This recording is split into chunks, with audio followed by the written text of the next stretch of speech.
मला तर पहिला राग एवढा आला की आम्ही त्यांना भेटायला गेलो.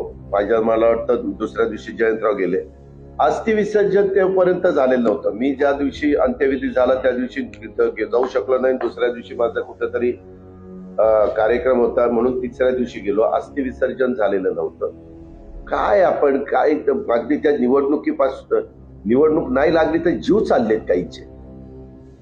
काय जनाची नाही मनाची माणुसकीची काय सगळंच कुठं सोडलं का?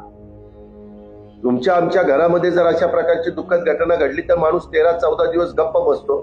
महिनाभर गप्प बसला म्हणून बिघडलं कुठं?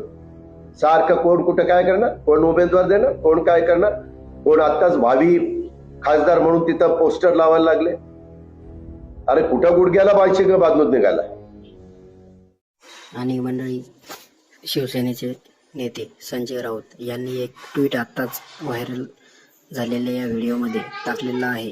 आता ट्विट बघा काय आहे. तर त्यांनी टाकलेला आहे, असे होते दादा रोकटोक बोलणारे, आपण कुठे गुडघ्याला बाशिंग बांधून निघलात. असे होते दादा, असे होते दादा. मंडळी, हे जे सर्व व्हिडिओ व्हायरल व्हायच्या मागचं कारण एकच म्हणजे दादांचे जितके बी जुने व्हिडिओ होते ते आता सत्यात उतरत आहेत. कारण दादांनी ज्या ज्या गोष्टी बोललेल्या आहेत त्या आज रोजी खऱ्या होत आलेल्या आहे. आणि आता त्या व्हिडिओची आठवण येत आहे की आता आपल्यावर कसं बितणार, काय होणार. जेव्हा कामाचं माणसाच्या मनात काम असेल तर दादाची आठवण येणार की दादा बोलत होते गळा खरं आहे असं नसं. आणि आता दादा वाचून अधुरे जर राहत असतील काम तर किती अवघड गोष्ट आहे. तुम्ही सुद्धा विचार करा की लोक इथल्या हास्य मजा करून येत होते, पण शेवटी दादा जे बोलत होतं तर ते रोकटोक बोलत होते आणि खरं बोलत होते. आणि दादा म्हणत होते की राजकारण हे वंगाळ आहे, सगळी घाण केलेली आहे राजकारणामध्ये. तर लोकांनी ते हास्यावर नेलं तर आज रोजी ते आता सत्यात उतरायला लागलं. आणि तसंच दिसायला लागलं या 2 दिवसामध्ये तर जास्त दिसायला लागलं. राजकारणाची चिगाडी करून टाकली या महाराष्ट्राच्या या शासनाने.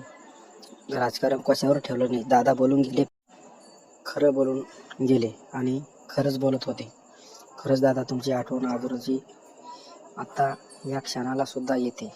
तुम्ही केव्हा परत येता, नाहीतर पुन्हा जन्म घ्या, अशी सर्वांची इच्छा आहे. धन्यवाद मंडळी. आमचा व्हिडिओ आवडल्यास आमच्या चॅनलला सबस्क्राईब, लाईक आणि शेअर करा. धन्यवाद.